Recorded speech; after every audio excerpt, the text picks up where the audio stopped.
여러분 안녕하십니까? 오늘 또 참으로 좋은 날입니다. 하나님께서 여러분에게 큰 기도 응답을 주시기를 기원합니다.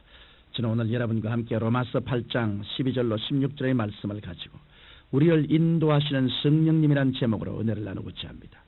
신앙생활을 하는 것은 마치 어린아이의 성장과정과 흡사합니다. 예수 그리스도를 구주로 믿고 하나님의 자녀로 중생하면 신앙의 걸음마 단계이기 때문에 기도도 서툴고 성경도 지극히 초보적인 것 외에는 이해하지 못합니다.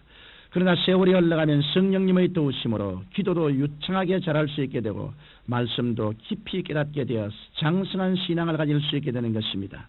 이와 같이 하나님께서는 당신의 자녀들을 성령을 통해 범사에 인도해 주시기를 원하십니다.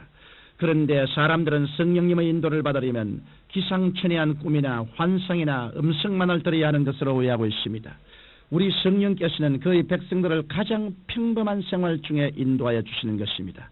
이러므로 저는 어떻게 하면 평범한 생활 중에서 성령님의 인도함을 받을 수 있을 것인가에 대해 여러분에게 말씀드리고자 합니다. 첫째로 하나님의 성령으로 인도함을 받는 방법에 대하여 말씀드리겠습니다. 먼저 우리가 성령의 인도함을 받기 위해서는 우리의 지성의 도움이 필요합니다. 저는 성령님의 인도를 받고자 할 때 하나님께 엎드려 성령께서 내 마음에 오셔서 내게 깨달음을 주시도록 간구합니다. 깨닫는다는 것은 바로 지성의 작용입니다. 여러분께서 성령의 인도함을 받기 원한다면 깨달음을 주십사고 간절히 기도해야 합니다. 보혜사 성령님, 저는 성령님을 인정하고 환영하고 모시드리며 의지하오니 제게 깨달음을 주옵소서. 여러분이 이렇게 간절히 기도하고 기다리면 하나님의 성령께서 깨달음을 주시는 것입니다. 나아가서 하나님의 성령께서는 우리의 감정도 필요하십니다. 어떤 크리스천은 신앙생활에 들어오면 감정을 무시해야 한다고 말하는데 사람이 어떻게 감정을 무시할 수 있습니까? 성령께서 감정을 갖고 계신 분이십니다. 그 때문에 우리가 기도할 때 성령께서는 우리의 감정을 통해 우리를 인도하시는 것입니다. 이러므로 어떤 일의 착수 여부를 놓고 기도할 때 하나님의 뜻이 아니면 좋은 일처럼 보이는데도 마음이 불안해지고 싫어집니다. 그러나 하나님께서 원하시는 일이면 우리 마음속에 뜨거운 소원이 일어나고 마음이 평안해지면서 확신이 옵니다. 성령께서는 이처럼 우리의 감정을 사용하심으로 우리를 인도하시는 것입니다. 뿐만 아니라 하나님의 성령께서는 우리의 의지를 사용하심으로 우리를 인도하십니다. 이 때문에 우리가 의지를 하나님께 굴복시키고 주님 뜻대로 하옵소서라고 기도드리면 성령께서는 우리의 의지를 붙잡으시고 하나님께서 원하시는 길로 인도하여 주시는 것입니다.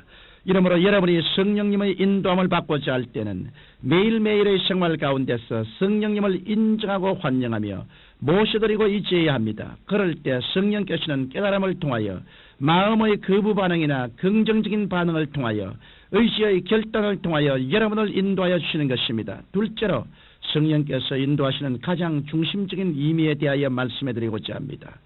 하나님의 성령께서는 어떤 교란이나 교파나 특정 교회로 우리를 이끄시는 것이 아니라 오직 갈보리 십자가 밑으로 이끄십니다. 이 때문에 만일 갈보리 십자가 이외에 어떤 인간이나 교파를 주장한다면 이것은 성령의 인도가 아니라 인간의 조작입니다.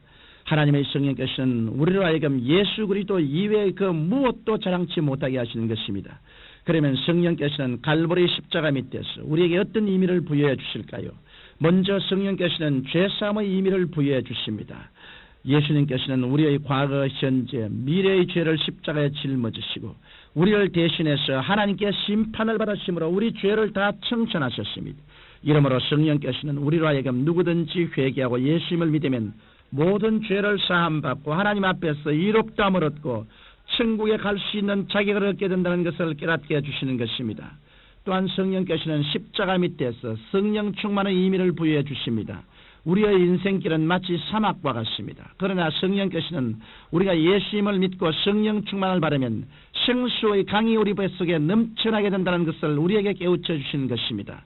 나아가서 성령께서는 십자가 밑에서 치료의 의미를 부여해 주십니다. 예수님께서 우리 연양을 친히 담당하시고 채찍에 맞으심으로 우리가 나음을 얻게 되었다는 사실을 깨닫게 해주시는 것입니다. 또한 성령께서는 십자가 밑에서 저주에서 해방된 의미를 부여해 주십니다. 예수님께서는 저주를 상징하는 나무 십자가에 달려 우리의 모든 저주를 속량하셨습니다. 이러므로 성령께서는 누구든지 예수님께 나오면 더 이상 저주 가운데 있지 않고 하나님의 축복과 은혜 속에 살 수 있게 된다는 사실을 깨우쳐 주시는 것입니다. 뿐만 아니라 성령께서는 십자가 밑에서 다시 오실 그리스도를 통하여 영원한 왕국의 의미를 부여해 주십니다. 성령께서는 십자가 밑에서 우리를 하여금 이 세상은 행인과 나그네 같은 세상이요 그리스도에게는 영원한 왕국이 있다는 사실을 깨닫게 해주시는 것입니다. 이것이 바로 성령께서 우리에게 오셔서 가장 중심적으로 역사하시는 요소들입니다. 그 때문에 성령께서 역사하시는 교회는 십자가의 대속의 연총이 넘쳐납니다. 그러나 성령께서 역사하시지 않는 교회, 인간의 지식이나 철학이나 이성을 주장하는 교회는 십자가의 대속의 연총이 사라진 죽은 교회가 되고 마는 것입니다.